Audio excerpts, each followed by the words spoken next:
네, 두 가지 정도 이유가 있는 것 같습니다. 먼저는 관세를 통해서 국세 수입을 확충하겠다는 의도가 있는 것 같습니다. 특히 트럼프가 이상적으로 생각하는 1870년에서 한 1913년 사이에 미국 국세 수입의 관세가 큰 부분을 차지했습니다. 그 이유는 기본적으로 미국의 소득세가 1913년에 도입됐기 때문입니다. 소득세가 도입된 이후에 미국 수입의 국세 수입의 대부분은 사실 소득세라고 지금 할 수가 있습니다. 그런데 아시다시피 미국의 국가 채무가 굉장히 지금 많습니다. 그리고 너무 많기 때문에 국가 채무의 상한을 법으로 정해두고 있습니다. 거의 상한에 지금 근접해 있는데요. 트럼프가 공약한 것 중에 하나가 대규모 감세를 하겠다라는 것인데요. 이 감세를 하려면은 재정 수입을 확충하거나 또는 지출을 감소해야 되는 거죠. 그래서 지출을 줄이기 위해서 이른바 미국의 공무원들 해고를 하는 일론 머스크의 다지를 통한 집단 해고를 하는 측면이 있고요. 관세는 수입을 늘리는 하나의 방편으로 생각을 하고 있고, 이것이 1870년에서 1913년 사이에 미국이 특히 이제 공화당의 전성기였는데요. 이때를 생각해서 그렇게 하는 측면이 있다라고 볼 수가 있겠습니다. 두 번째는 이제 관세를 통해서 미국 제조업을 부활시키겠다라는 이유가 되겠습니다. 관세를 쌓아서 그래서 미국으로 수입되는 물품들 값을 높여서 미국 내에서 생산되는 가격들 또는 제조업들의 경쟁력을 높이겠다는 것이고, 또 그렇기 때문에 외국 투자자들이 아예 미국에서 공장을 짓고 생산을 할 수 있도록 하겠다는 것이 이유가 되겠습니다.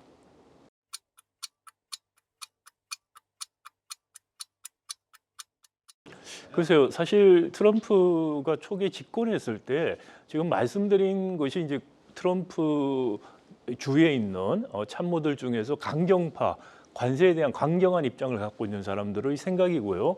온건파라고 할 수 있는 사람들 대표적으로 재무부 장관인데, 이런 분들은 트럼프 일기 때처럼 관세를 통해서 좋은 무역 교역 조건 또는 미국에 투자하고 또 미국 제품을 수입을 확대하게 하는 그런 지렛대로 삼자라는 의견을 갖고 있는 분들이 있습니다. 그런데 지금 트럼프의 입장이 강경파 쪽인지 온건파 쪽인지 그동안 불확실했는데 4월 2일 상호 관세를 발표함으로 인해서 트럼프가 상당히 강경파 입장에 경도돼 있는 것이 아닌가라는 그런 면에서의 불확실성은 줄었는데, 문제는 이제 상당히 많은 전문가들이 우려하는 그런 관세를 부과함으로 인해서 향후 미국 경제나 세계 교역에 대한 불확실성을 굉장히 더 증가시켰다는 평가를 할 수가 있습니다. 지금 말씀드린 두 가지 중에서 두 번째부터 말씀을 드리자면은 관세를 통해서 미국의 제조업을 부활시킨다는 것이 가능할 것인가에 대해서는 상당히 의문들을 많이 가질 수가 있습니다. 예를 들어서 미국에 투자를 한다고 할 때 이건 장기적인 안목을 가지고서 하는 것이죠. 그런데 지금 관세가 상당히 어느 정도 지속이 될까에 대한 불확실성, 특히 트럼프 정책이 거의 조삼모사하듯이 지금 바뀌고 있는데, 그런 환경에서 선뜻 투자를 실행할 것인가? 외국 기업들이 일종의 립 서비스를 하면서 시간 벌기 할 수도 있다는 생각이 들고요. 또 미국 내에 있는 제조업을 보호한다는 것이 관세나 보조금을 통해서 가능할 것이냐. 예를 들어서 이미 50년대, 60년대 이후에 제조업들이 미국은 다 해외로 갔고 글로벌 공급망을 통해서 미국으로 다시 수입되고 있는 게 대부분입니다. 그런데 이 글로벌 공급망 체계 자체를 하루아침에 미국으로 가져가는 것도 역시 불가능합니다. 시간이 많이 걸리는 내용이고요. 특히 1950년대, 60년대 미국의 조선산업이나 자동차 산업들, 철강 산업들이 사양화를 걸을 때 미국 정부가 관세나 보조금을 통해서 이 산업 보호를 하려고 노력을 많이 했습니다만 결국은 성공하지 못했습니다. 그런데 지금 시간이 거의 50년 이상 흐른 지금 관세를 통해서 다시 미국 제조업을 부활시킨다는 것은 쉽지 않은 일이다. 또 그렇게 된다면 미국 내에 제조업들 가격이 너무나 많이 올라가고 미국 외의 지역은 더 싸지는 문제가 발생할 수 있고요. 그러면 미국 소비자들이 과연 그런 거에 대해서 용인할 것인가? 또 그렇게 된다면 미국 안에서 지금 미국의 가장 강점이라고 하는 혁신 이런 것들이 일어날 수 있는 환경이 마련될 수 있을까라는 여러 가지 비판적인 생각들을 해볼 수 있습니다. 두 번째는 관세를 통해서 수입을 높인다는 것이 이것도 생각보다 쉽지 않을 수 있다는 겁니다. 먼저 밀런이라는 트럼프 행정부에서 국가경제자문위원회 위원장이 된 분인데요. 이분이 이제 트럼프 캠프에서 이제 활동을 했는데 그 전에 하버드에서 경제학 박사 학위를 받고 있는 사람이고 금융 섹터 쪽에서 쭉 일을 했던 사람입니다. 그래서 경제학 박사 학위를 갖고 있지만 사실은 비즈니스를 쭉 했었던 분이기 때문에 어떤 정책적인 이해 부분은 사실 낮다라고 생각이 되고요. 트럼프와 마찬가지로 트럼프 내각 구성이 대부분 그렇습니다만 비즈니스맨들이거든요. 그러다 보니까 국가 정책과 기업 전략이 어떻게 다른가에 대해서 근본적인 이해가 부족한 분들이 너무 많은 게 아닌가라는 생각이 들고요. 과거 일기 때는 국가 정책에 대한 이해가 있는 참모들, 캐비넷 멤버들이 있어서 어느 정도 제어가 됐는데 지금은 그게 제어가 안 되고 있는 것 같다는 생각이 듭니다. 이분이 이제 그 전에 보고서에서 미국의 관세를 높인다고 하더라도 소비자 물가 상승이 높지 않을 것이다.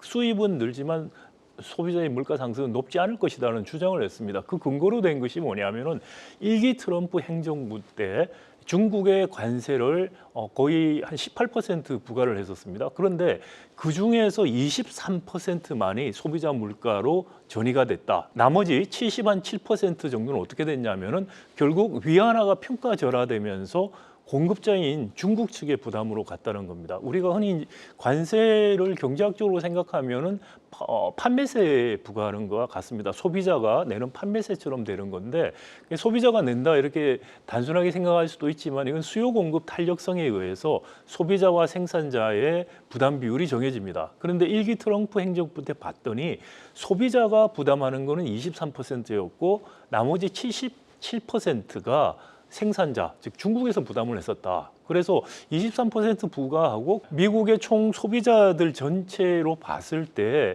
이 수입품이 차지하는 비중, 소비 비중은 10% 정도라는 거죠. 그러니까 예를 들어서 지금 10% 보편 관세를 다 매겼다. 그리고 정가율이 중국에서 일기 때 있었던 것처럼 2.23%다. 그러면 10%의 23% 곱하고 거기에 또 수입품이 차지하는 소비의 비중 10% 그러면 한 0.23%가 물가 상승에 영향을 줄 것이다 이런 이야기를 하는 거죠. 그래서 소비자 물가 상승에는 큰 부담이 없으면서 대신 관세 수입은 확보할 수 있다는 것이 이제 밀런의 주장입니다. 그런데 문제는 여기서 뭐냐면은 이 위안화가 평가절하가 된다는 말이죠. 강달러가 된다는 거죠. 이런 관세 정책이 기본적으로 강달러를 더 가져온다. 지금 또 한편으로는 강달러 때문에 미국이 수출도 못하고 제조업의 경쟁력이 없어지고 있다라고 이야기를 하는데 관세 정책이 또 강달러를 부추긴다는 상반된 이야기를 하게 됩니다. 그래서 여기서 한 걸음 더 나와서 밀런이 이야기하는 것은 그러면 플라자 합의처럼 옛날에 80년대 했던 것처럼 일본이나 이런 나라들 모아놓고 미국에 대해서 평가 절상을 하도록 압박을 해서 합의를 하자라는 겁니다. 그리고 미국 국채도 100년 정도 되는 장기 국채를 가지도록 그래서 지금같이 국채를 내다 팔고 하는 거 어렵게 만드는 그런 식으로 하는 합의를 하자라는 이제 제안을 했는데 이런 합의가 이루어진다는 것도 현실적으로는 굉장히 어려운 이야기다라는 생각이 들고요. 그럼 결국은 물가 상승이 적으면은 강달러의 문제가 생기고요. 이걸 합의를 통해서 해결하기 어려워 보인다는 거고 또 하나는 지금 나타나는 것처럼 전 세계를 상대로 해서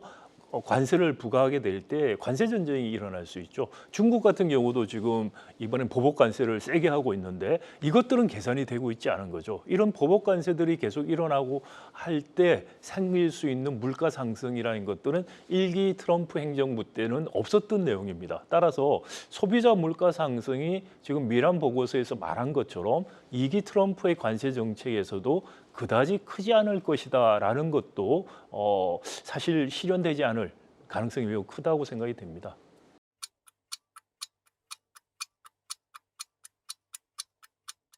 사실 트럼프는 그 부동산 개발업 개발업자로서 성공하신 분이죠. 이게 부동산 개발업이라는 게 사실 큰 딜을 주로 하는 거죠. 그러니까 그런 사업을 할 때 보면은 상대방을 좀 헷갈리게 만들고 자기가 정말 뭘 생각하는지 이익이 뭔지 헷갈리게 만드는 전술을 쓰고 어떨 때는 미친 광이 전술을 쓰기도 하고 압박도 하고 그런 전술들을 쓰게 되는 거죠. 그런데 굉장히 통달한 사람이다 이렇게 볼 수가 있어요. 그래서 자기가 그런 비즈니스에서 성공한 것들을 국가 전략과 정책에서도 그대로 지금 쓰고 있다고 생각이 돼요.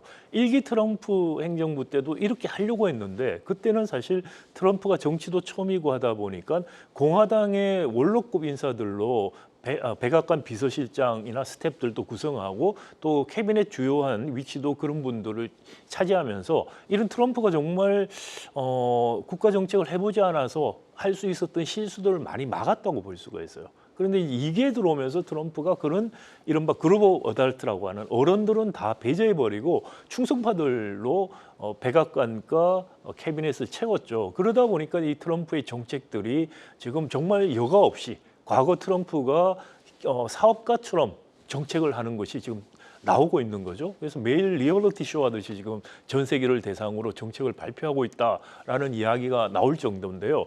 결국은 이런 경영이나 비즈니스 쪽에서 성공해서 정치하시는 분들이 빠지기 쉬운 오류가 바로 이른바 그레이트 맨스 디지즈, 위인의 병이라는 겁니다. 자기 분야에서 하나 성공한 것이 다른 분야에도 다 적용할 수 있다는 그런 오만함과 편견을 가지는 거죠. 그게 이제 나타나고 있다.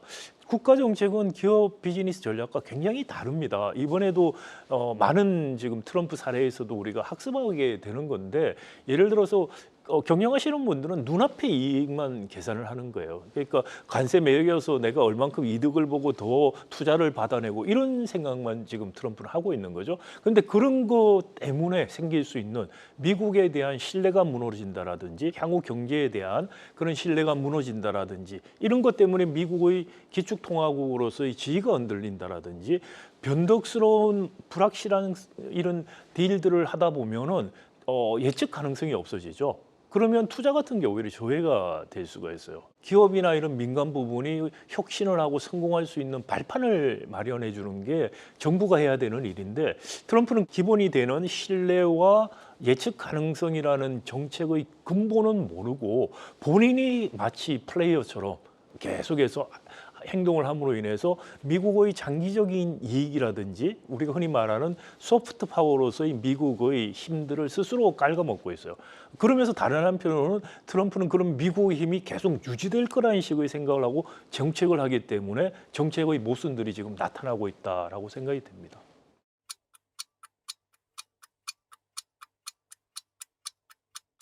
기축통화는 사실상 미국의 달러밖에 없다고 볼 수가 있습니다. 이론적으로는 기축통화가 EU 유로도 되고 뭐 일본의 엔도 된다는 이야기를 하는 분들도 계시지만 사실상은 기축통화 역할하는 것은 달러밖에 없다라고 생각을 할 수 있고요. 이 기축통화국인 달러를 공급하는 미국 입장에서는 어떻게 보면 전 세계에 유동성을 공급하는 입장입니다. 그래서 유동성을 지나치게 많이 공급을 하면은 우리 인플레이션이 일어나는 것처럼 어려워지고 유동성이 너무 부족하게 되면 거래 자체가 또 문제가 생기는 일이 벌어지는 것이죠. 세계적으로 보면은 개도 국가들이 채무 국가고 그다음에 잘 사는 나라들은 채권 국가입니다.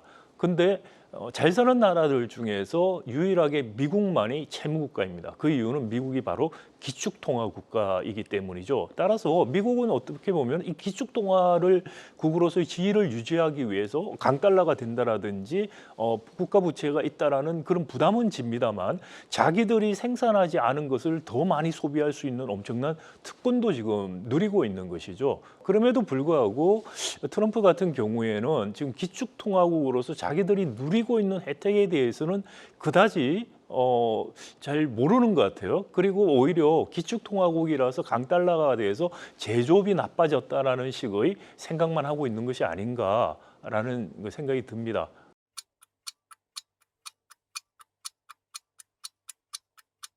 그래서 사실 트럼프가 미란 보고서나 이런 데서도 예상을 못했던 것이 관세를 높이고 그래서 주식시장이 그것 때문에 상당히 폭락을 하고 있죠. 그렇게 되면 흔히 우리가 교과서적으로 생각하면은 돈이 이제 채권 시장으로 가게 되죠. 그럼 이자율이 떨어져야 되는 겁니다. 그런데 지금 보면은 상호 관세를 발표한 다음에 주식 시장도 폭락을 했지만은 국채 시장, 미국 국채 시장의 이자율이 올라갔다는 거죠. 가격이 같이 떨어진 것이기 때문에 이게 굉장히 비상식적인 일이 발생한 것이죠. 여기에 대해서 이제 여러 가지 이야기가 많이 있습니다. 하나는 뭐 중국이 갖고 있는 국채를 팔았다, 미국 국채를 팔아서 그렇다는 소리도 있고요. 또 하나는 주식 시장이 폭락하다 보니까 마진콜이라고 해서 유동성을 확보하기 위해서 기관 투자자들이 갖고 있던 채권을 팔았다라는 이야기도 있습니다. 근데 그런 이야기들이 옳은 것이 맞는지 지금 확인은 안 되지만은 많은 사람들이 동의하는 것은 이것은 기본적으로 미국이 그동안의 기축통화국으로서의 지위가 흔들리는 것이 아니냐라는 그런 일종의 시그널이라는 거죠. 왜냐하면은 미국이 그동안에 이제 기축통화국의 지위를 유지할 수 있었던 것은 기본적으로 미국 경제가 지속한 성장을 해왔고 향후에도 미국 경제는 지속 가능한 성장을 할 것이라는 믿음에 기초하고 있는 것이죠.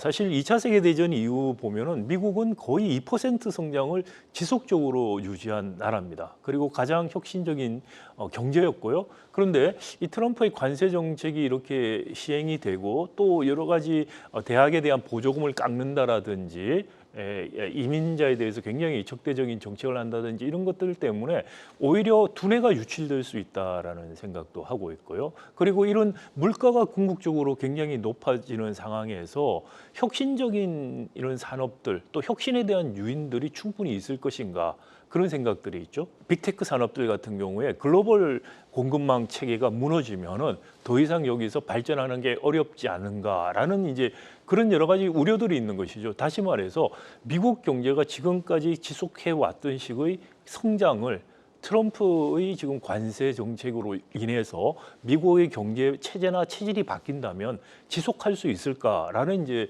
불안감들이 있다는 거죠. 그게 사실 가장 중요한 미국의 기축통화국으로서의 지위가 흔들릴 수 있다는 것이고요. 또 트럼프의 정책이 이런 어떻게 보면 그 피드백에서 오는 네거티브하고 장기적인 피드백 효과에 대해서는 전혀 고려를 못하고 있었다라는 것을 보여주는 것 같다는 생각이 듭니다.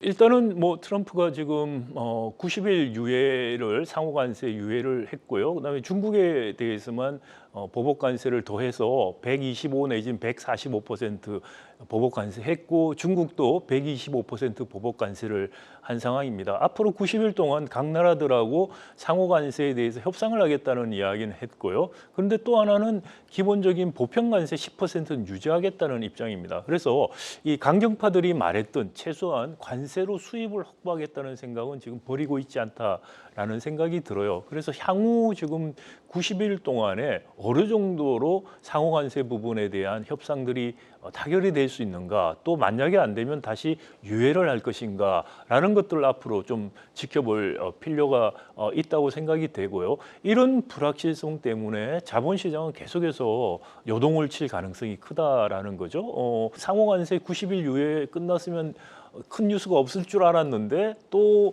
컴퓨터라든지 스마트폰이라든지 컴퓨터 장비 업체에 대해서는 상호 관세 적용하지 않는다 그러다가 그 다음에 다시 말을 바꿔서 품목별 관세로 반도체는 한다라든지 이런 식의 이야기들이 계속해서 나오면서 불확실성을 계속 키우고 있죠. 그래서 따라서 이 자본시장에 대한 그 충격들이 앞으로도 지속적으로 있을 수밖에 없다. 불확실성에 의한 부분들이 사라지지 않을 것 같다는 생각을 해볼 수 있고요.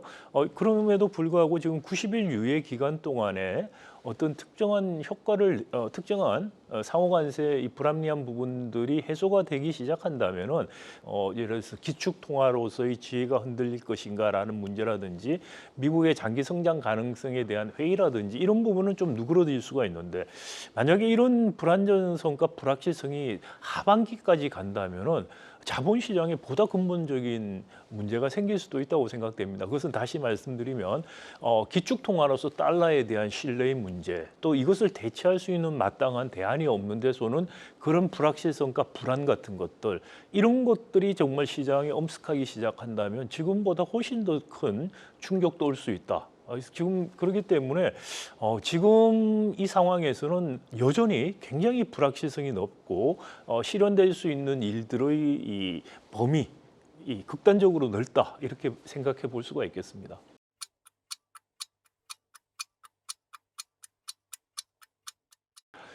사실은 그 트럼프 일기와 바이든 행정부를 거치면서 미국의 공화당, 민주당 양당의 정치인들이 합의를 했다고 할까요? 컨센서스가 있는 것은 중국을 봉쇄하자라는 거죠. 중국이 더 이상 미국의 위협이 되게끔 첨단 기술 분야에서 따라오는 것들은 막겠다라는 게 기본 아이디어였습니다.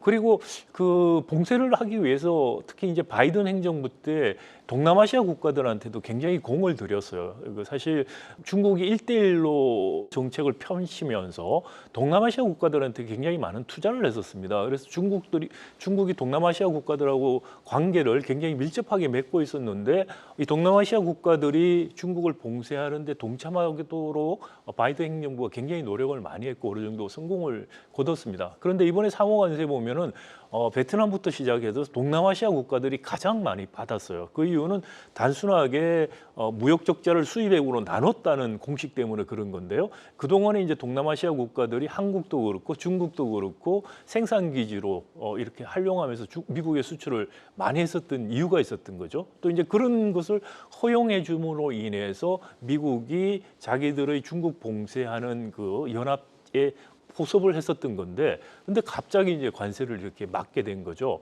그러면 이제 동남아시아 같은 경우에는 중국에게 투자도 받고 미국에 수출도 하게 되는데, 미국의 관세를 이렇게 맞으니까 다시 중국 쪽으로 갈 가능성이 생기죠. 그리고 한국하고 일본 같은 경우도 그동안 동맹이라는 이름으로 우리가 많은 것들을 다뤄왔는데, 동맹이 더 나쁘다 이런 식의 표현을 해가면서 한국하고 일본은 오히려 더 강하게 지금 트럼프가 관세를 매겼죠. 예를 들어서 아시다시피 일본 같은 경우엔 트럼프 취임 직후에 총리가 가서 대규모 대미 구매 계획 또는 투자 계획들을 밝혔음에도 불구하고 상호 관세 그대로 먹었습니다. 그리고 우리나라 같은 경우에는 한미 FTA가 있습니다. 그럼에도 불구하고 25% 내지 6%의 상호 관세를 먹었어요. 근데 캐나다하고 멕시코는 북미 자유무역 협정 USMCA 때문에 거기에 해당하는 품목은 지금도 무관세입니다. 근데 우리는 지금 굉장히 불합리하고 차별적으로 25% 내지 26% 관세를 지금 상호 관세를 막았죠. 물론 이제 90일 유예가 됐습니다만 여전히 기본 관세 10%를 우리는 내고 있습니다. 이것도 굉장히 사실 불합리한 거죠. 어떻게 보면 동맹에게 더 가혹하게 하고 있는 게 아니냐는 생각을 할 수 있는데, 이런 것 때문에 한국과 일본이 중국과 더 가까이 갈 수 있다는 이런 우려들이 제기가 되는 거죠.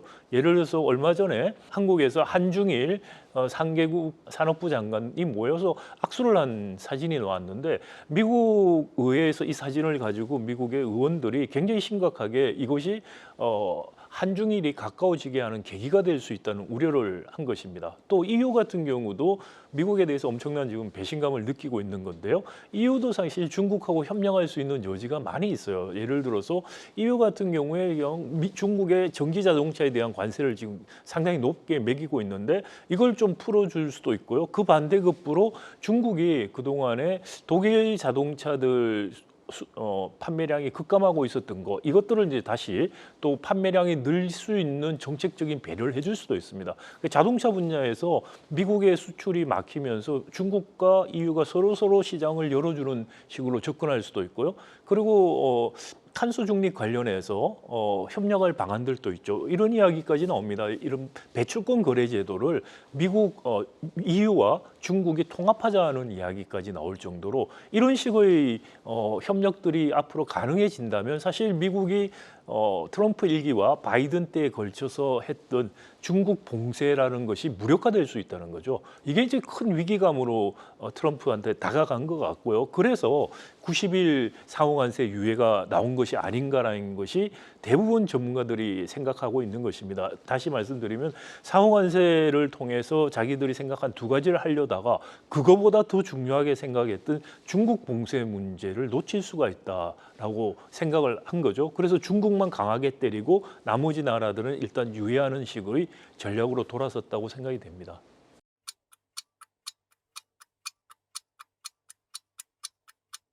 네, 그래서 일기 트럼프 행정부 때와 중국이 지금 상당히 다르게 반응을 하고 있죠. 지금 트럼프가 계속해서 시진핑 주석의 전화를 기다린다라는 이야기를 하고 있어요. 그 무슨 말이냐면 고개를 숙이고 들어오면은 협상해 주겠다라는 태도인데 중국에서는 먼저 전화한 일 없다라고 하고 있어요. 자존심 대결까지 가고 있는데 일단 중국 같은 경우도 일기 트럼프 행정부를 거치면서 자기들이 이런 상황이 다시 오면 어떻게 대응할 것인가에 대해서 상당히 연구를 한 것 같다는 생각이 들어요. 그리고 따라서 미국에게 보복 관세를 했을 때 자기들도 경제적으로 상당히 어려워지는 건 사실이지만 그렇지만 미국도 상당한 타격을 줄 수 있다는 계산을 하는 것 같고요. 일단 보면은 지금 미국과 중국 간의 교역량이 굉장히 많고 중국이 상대적으로 수출을 더 많이 해서 무역 흑자를 내고 있죠. 그리고 아시다시피 최근에 중국은 내수 쪽이 상당히 지금 죽어 있기 때문에 수출이 중요합니다. 어릴 때보다 더. 그런 것들을 이제 미국이 생각을 하고 있는 거죠. 그런데 경제가 어려워지고 수출이 어려워져서 실업이 생기고 하더라도 중국 입장에서 보면은 정치적으로 만약에 여기서 시진핑 주석이 트럼프에게 고개를 숙인다면 훨씬 더 타격이 큰 거죠.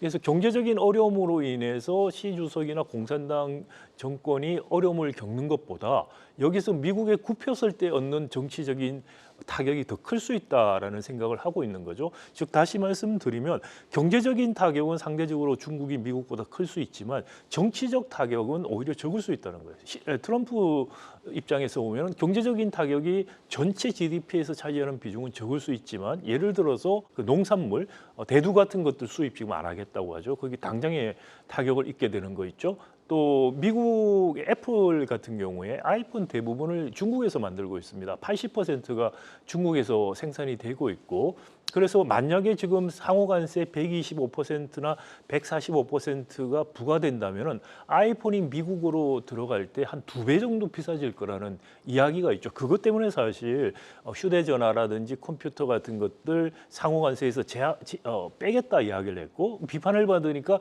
반도체 품목 관세로 가겠다고 이야기를 했는데 이건 다시 말하면 애플이 로비를 한 결과가 아닌가 싶어요. 예를 들어서 애플이 일기 때도 미국이 중국에 관세를 많이 매길 때 예외를 해달라고 트럼프 행정부 일기 때 로비를 했었고요. 그때 내세웠던 논리가 뭐냐면 이렇게 되면은 미국의 스마트폰 시장에서 자기들이 삼성 갤럭시에게 경쟁력이 없어진다. 그런 이야기를 한 겁니다. 사실 그래서 품목 관세로 간다면은 반도체 포함해서 이런 것들 상호 관세와 관련 없이 어디서 수입하느냐에 상관없이 동일한 관세를 매긴다는 거죠. 물론 이제 세율이 높아서 전체적인 산업이 위축되는 측면이 있지만 상대적 가격 측면에서 애플과 삼성 갤럭시 차이에 이제 큰 차이는 없어지는 거죠. 그런 입장들이 이제 반영이 됐고 중국 입장에서도 충분히 그런 애플 문제라든지 또는 뭐 테슬라 전기차 문제도 있고요. 월마트라든지 아마존 같은 데서 판매하는 소비자 한 75%가 중국에서 오는 겁니다. 이 제품들이 가격이 갑자기 하루아침에 2배가 된다라든지 물품 자체가 없어진다고 하면은 소비자들이 느끼는 체감하는 경기는 굉장히 나빠지는 거죠. 이런 것들을 중국도 계산을 하고 있다는 거죠. 그래서 이런 것 때문에 GDP 전체, 경제 전체에 미치는 효과보다 정치적으로 트럼프가 입게 되는 타격이 클 것이다. 그래서 과연 누가 더 버틸 수 있을까? 지금 힘겨루기를 하고 있다고 생각이 됩니다. 어느 정도 힘겨루기가 되고 난 다음에 물밑 접촉을 통해서 협상으로 가지 않을까라는 생각도 하고 있고요. 그렇지만 이런 관세 전쟁이라는 게 파국적인 결과를 가져오는 경우도 역사적으로 많이 있습니다. 그게 얼마나 잘 관리될 수 있을지 그것도 여전히 불확실한 점이라고 볼 수가 있겠습니다.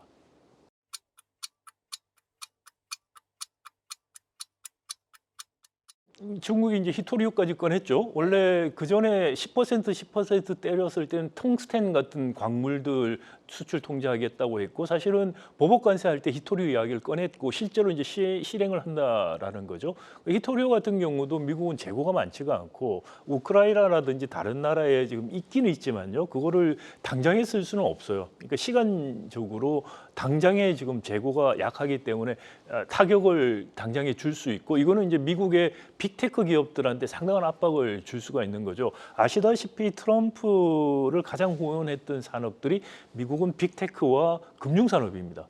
지금 빅테크 산업과 금융산업이 직격탄을 받고 있는 거죠. 그러니까 후원자들이 트럼프에 대해서 압력을 행사하게끔 하는 하나의 수단으로 중국이 이것을 쓰고 있다. 이 스위치를 눌렸다는 것은 기본적으로 단기간에 많은 고통을 줘서 협상에서 유리한 입장을 차지하겠다는 생각이 아니냐라는 생각이 들고요. 이게 정말 지속돼서 무역이 정말 파탄날 정도까지 가는 것을 중국도 진짜 원하지는 않을 거라고 생각합니다. 미국도 그걸 생각하는데, 이게 그러다 보니까 일종의 어느 정도까지는 치킨 게임 양상으로 갈 가능성이 큰데, 결국 계산들이 쓰겠죠. 정치적인 피해에 대한 계산, 경제적 피해에 대한 계산들이 어느 정도 쓰게 되면은 거기에 따라서 협상들이 이루어질 가능성이 있다 생각이 됩니다.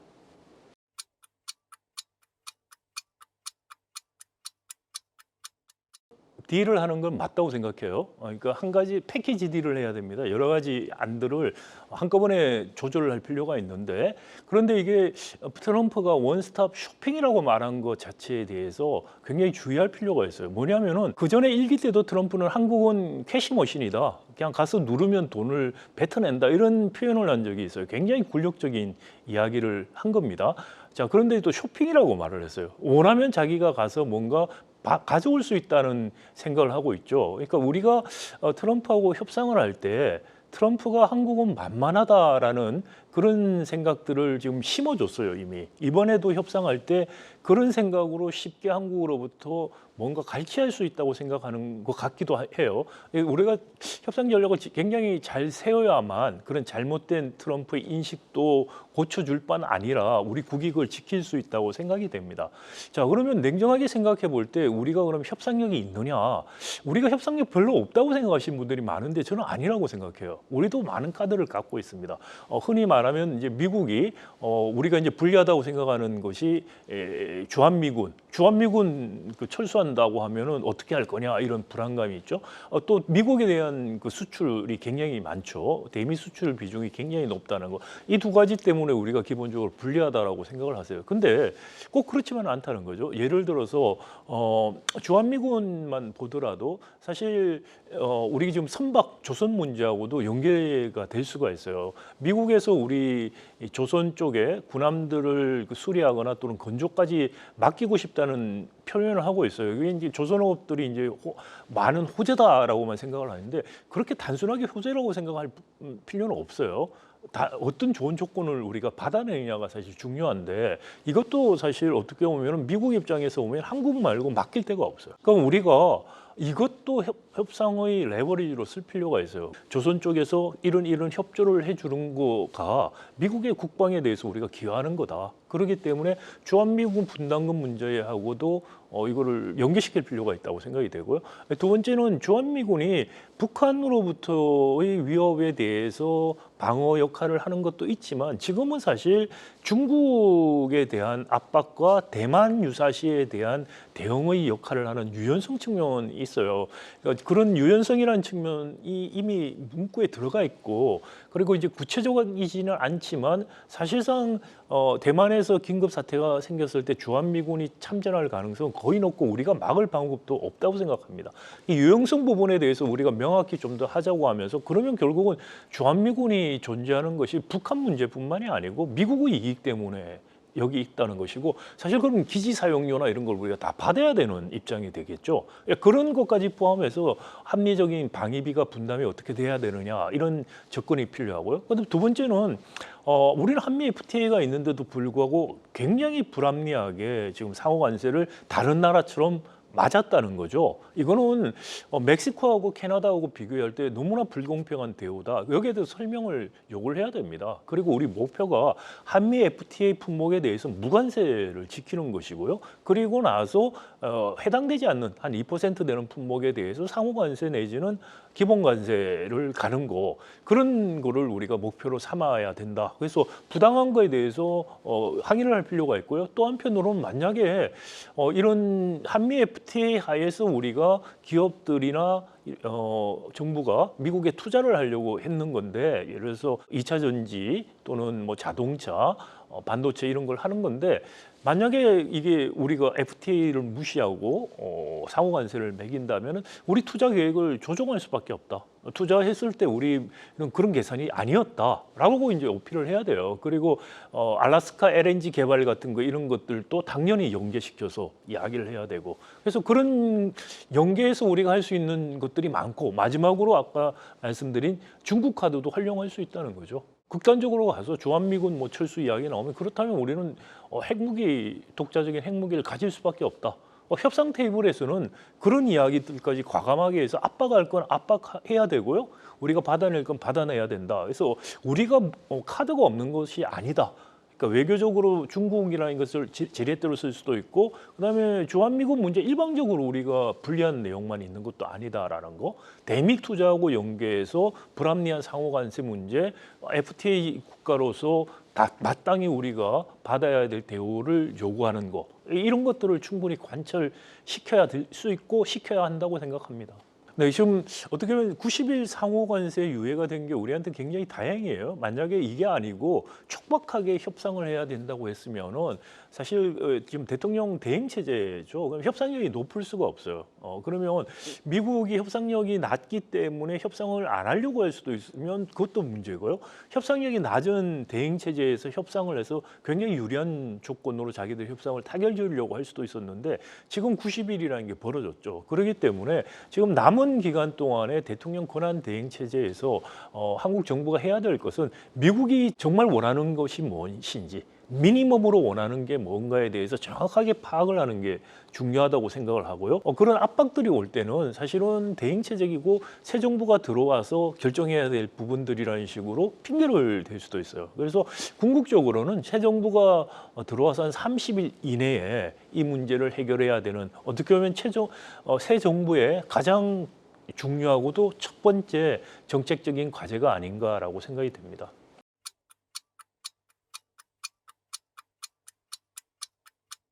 어떻게 보면 지금까지 바이든 때하고 트럼프 얘기는 딱 어딘가 둘 중에 하나를 골라야 되는 우리가 상황에 내몰렸고요. 당연히 그래서 미국 쪽을 우리가 선택할 수밖에 없었고 여지가 없었다고 생각합니다. 그런데 지금은 오히려 트럼프가 EU도 흔들어 놓고 동남아시아도 다 흔들고 있고 동북아도 다 흔들고 있어요. 그런 입장에서는 우리도 여지가 생긴 거죠. 중국도 우리한테 고해를 할 여지가 있고, 미국도 갑자기 동맹이 더 나쁘다 그러다가 동맹 대우를 하겠다는 식의 이야기를 하고 있죠.